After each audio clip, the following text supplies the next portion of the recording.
Não foi em vão que esse vídeo chegou até você. Até que esse médico chega e ele falou assim, olha, eu tenho uma boa e uma má notícia pra vocês. A boa notícia é que você não tem leucemia. E eu lembro que aquilo foi uma alegria muito grande no nosso coração. E ele falou assim, mas a má notícia é que a gente não sabe o que você tem. Gente, que angústia. Ele disse, você tá no melhor hospital do Brasil, com a melhor junta médica do Brasil, com o melhor equipamento médico do Brasil, mas a medicina ainda não é capaz de diagnosticar todas as doenças. Tem doenças que ainda não foram descobertas. E, infelizmente, a gente não sabe o que você tem. E nesse dia ele disse, naturalmente, num dia normal, você teria que ser internada e ficar aqui, né? Só que hoje acabou de ser descoberto o primeiro caso de Covid no Brasil.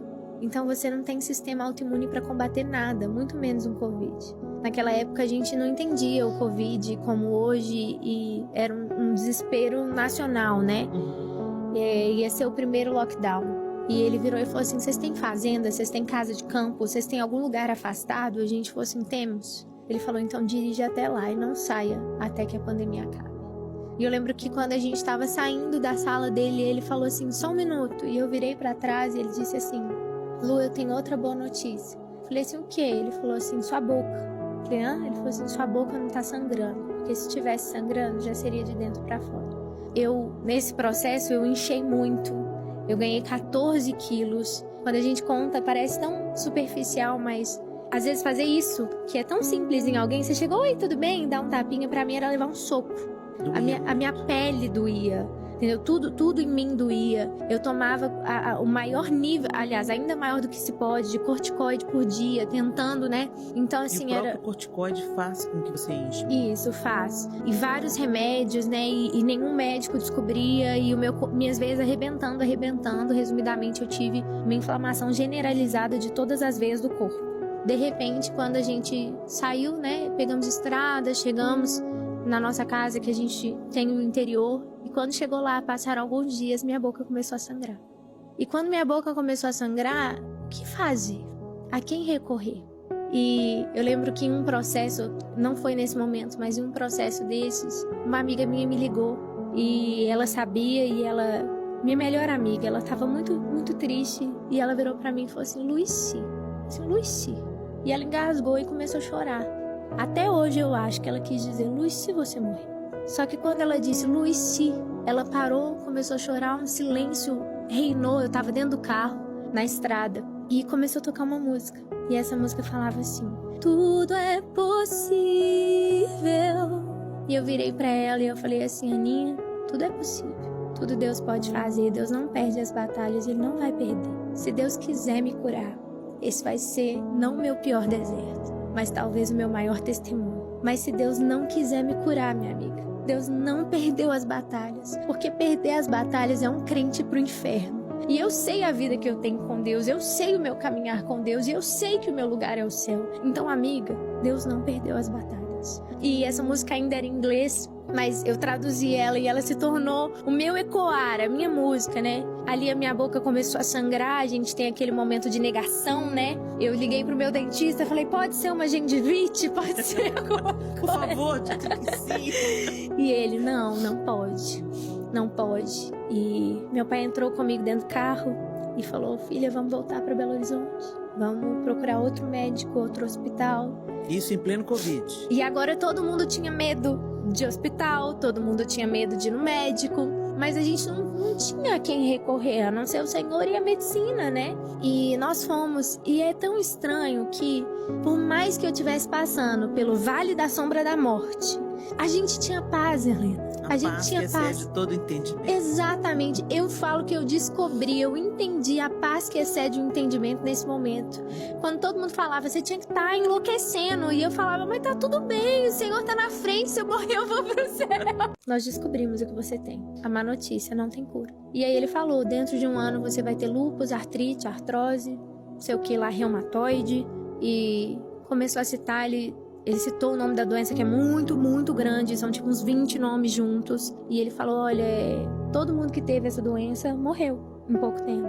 E o que a gente pode te dar é um tratamento para diminuir a velocidade. Porque como você demorou muito para descobrir, já se tornou sistêmica, que significa já pegou seu corpo todo. E ele me mandou também para um reumatologista que eu respeito muito, que é o Dr. Aquiles, e por causa do lúpus que viria assim se desenvolver, e me deu um remédio e ele falou assim: olha, esse remédio você teria que fazer um teste para tomar. Só que só 0,00001% da população é resistente a esse remédio. E ele fez uma brincadeira, ele falou assim: você já é um diamante preto. O diamante preto é um diamante raríssimo de se encontrar. É impossível que você fosse um diamante rosa, que é o diamante mais raro do mundo. Ele falou: você ter essa doença e ainda ser o diamante rosa, né? Ainda ser intolerante ao remédio, não, eu vou acreditar que você não é e pode tomar.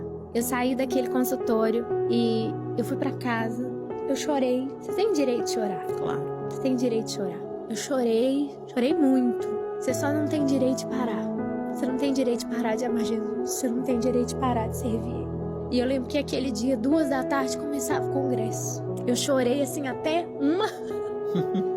Liguei pro Silvio, nosso maquiador, né, Silvinho. Falei: Silvio, eu tô um panda. Falei: vem me arrumar, porque eu tô doente, mas tem muita moça que precisa ser curada. E eu não vou parar de servir Jesus, na alegria, na tristeza, na doença e na dor. E eu cheguei lá no congresso, sem as meninas saberem, nós ministramos cura, nós profetizamos e foi tão lindo. E passado um tempo, meu olho mudou de cor. Como assim? Mudou. Minha cunhada teve meu sobrinho, né? E eu fui visitar, e aí a sogra dela falou assim: Lu, seu olho é muito azul. Seu olho mudou de cor e em volta tá amarelo. Tem alguma coisa errada com você, liga pro seu médico. E ela sabia da situação. Eu liguei pro médico, perguntei: acontece do olho assim, dar uma mudada de cor. Aí ele falou assim: para de tomar o remédio agora, você é o diamante rosa. Meu Deus. E aí não tinha mais remédio. Aí, tipo, só tinha hidroxicloroquina, que era... Não tinha. E foi tão impressionante que esse médico, ele descobriu o que eu tinha, me passou pra uma junta médica, um outro médico, e morreu. Uau. Eu falo que Deus o preservou vivo, eu creio, pra que ele fosse um instrumento na minha vida, sabe? E resumidamente, pra terminar esse testemunho que tá durando uma eternidade, né, gente? Eu, já na minha pior fase, mas quando eu descobri isso, que não tinha cura, que não tinha, eu falei: quer saber? Eu vou fazer ainda mais. Agora que eu vou servir mesmo, agora que eu vou viajar mesmo. Viajar não, né? Porque não dava, mas ministrar, e eu ia pra igreja, a igreja fechada, né? E pandemia, e eu ia, e eu ministrava, e eu profetizava. Eu falei: Jesus, enquanto o Senhor tiver pra mim, eu vou fazer sua obra. De repente, uma pastora me liga. Essa pastora lá de Manaus, eu amo ela demais, sabe? Ela me ligou e falou assim: Lu, deixa eu te falar, eu tinha marcado uma conferência com ela um ano antes. Ela falou assim: deixa eu te falar, aqui em Manaus, acho que você vai se lembrar, Helena, tinha acabado o oxigênio, as pessoas estavam passando por uma situação muito difícil. Ela falou assim: tá acontecendo isso, e eu tô te ligando. E eu pensei que ela ia falar pra cancelar. Ela disse: eu tô te ligando pra confirmar, porque a gente precisa de gente que venha trazer esperança pro povo nessa hora. Só que você não podia pegar um voo BH São Paulo, que é 50 minutos, muito menos BH Manaus, que são 6 horas. E eu virei e fui falar com ela. Falei assim: ô pastora, infelizmente eu não vou poder ir, né? Só quando eu falei assim: ô pastora, infeliz, o Espírito Santo falou comigo: você vai. Falei: infelizmente essa situação, né? Pode contar comigo. Só que ela não sabia que eu tava doente, ela não sabia do que tava acontecendo. E eu orei, eu senti paz, meus pais sentiram paz, e eu fui. E eu lembro que a banda toda não podia viajar, então fui eu e um tecladista. E a gente foi, eu e o Luiz conta. Eu amo quando ele conta essa parte da história. Ele fala assim que ele não consegue lembrar muitos detalhes da viagem, porque a única coisa que ele lembra muito profundo era de orar pra eu não morrer. Aí eu brinco com ele, eu falo: você não queria trazer meu corpo, né? E nós fomos. E quando chegou lá, Helena, até a pele da minha mão soltava. Eu sentia dor pra segurar um microfone. Eu sofro com câncer há 11 anos. E eu já estou em estágio terminal, mas eu não quis deixar de vir, porque enquanto eu viver, eu vou servir ao Senhor. Tinha um cara dentro da sala VIP, e ele tava ali com 2 enfermeiras tomando soro na veia. Falei com ele: você passou mal com calor? Manaus é muito quente. Achei que ele tava tomando soro, e de repente ele falou assim: não, eu não quis deixar de vir, e eu tô fazendo a minha última sessão de quimioterapia, então elas vieram comigo. Helena, quando ele falou isso, esqueci que eu tava doente.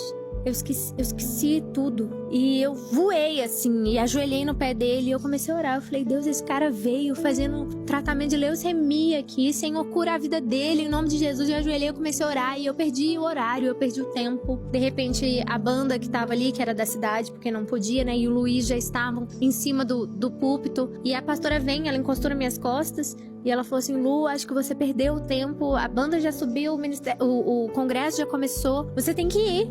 Eu levantei, olhei pra ele e falei, você tá curado, você crê? Em nome de Jesus? Ele falou assim, amém. E eu fui ministrar. E quando eu tava ali ministrando, eu ministrei, foi poderosa a ministração, porque eu literalmente ministrei como se fosse a última vez. Uhum. Eu não sabia se eu ia voltar, Sim. né? E quando terminou aquela ministração, eu não ia pregar. Eu sempre prego, mas naquele dia eu não ia pregar. Eu fui descer e quando eu fui descer, sobe a pastora Luciana e fala assim, com vocês, o pastor e preletor da noite. E chamou aquele cara que tava fazendo a quimioterapia.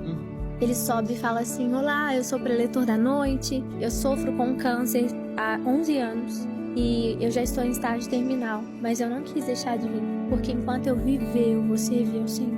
E muitas pessoas já oraram por mim, eu nunca fui curada, mas enquanto eu viver, eu vou servir ao Senhor. E foi uma pregação muito poderosa e tal. Quando terminou, não tinha hotel. Teve que ir todo mundo pra casa da pastora. E quando a gente foi, eu fui tomar banho. E ninguém sabia que eu tava doente, né? Naquela noite. Eu fui curada. E aquele pastor também. Fui tomar banho e como no início desse testemunho eu descobri, né? Indo tomar banho. Quando eu fui tomar banho, eu tirei a calça. Todos os meus hematomas tinham sumido. Enquanto eu orava para que outra pessoa fosse curada. O Senhor me curou. No lugar que as pessoas achavam que seria minha morte, o Senhor me deu vida. No lugar onde todo mundo disse não vai, e eu fui a doida de obedecer o Espírito Santo. Não é loucura obedecer o Espírito Santo. É loucura não obedecer o Espírito Santo de Deus. Não seja imprudente, mas se Deus te mandou, obedece. Sim. E ali, Deus me curou. E eu liguei pro meu médico muito empolgada. Eu falei, doutor, Deus me curou, Deus me curou. E ele falou assim, você tá tomando o remédio da depressão que eu te dei? As coisas de Deus para uma mente natural, para o homem natural, são loucura, né, Lu? Exatamente. Ele falou, então você tem que tomar, porque você tem que entender que não tem cura e você tá falando que foi curada. Mas, resumidamente, naquela noite, eu fui curada. E aquele pastor também.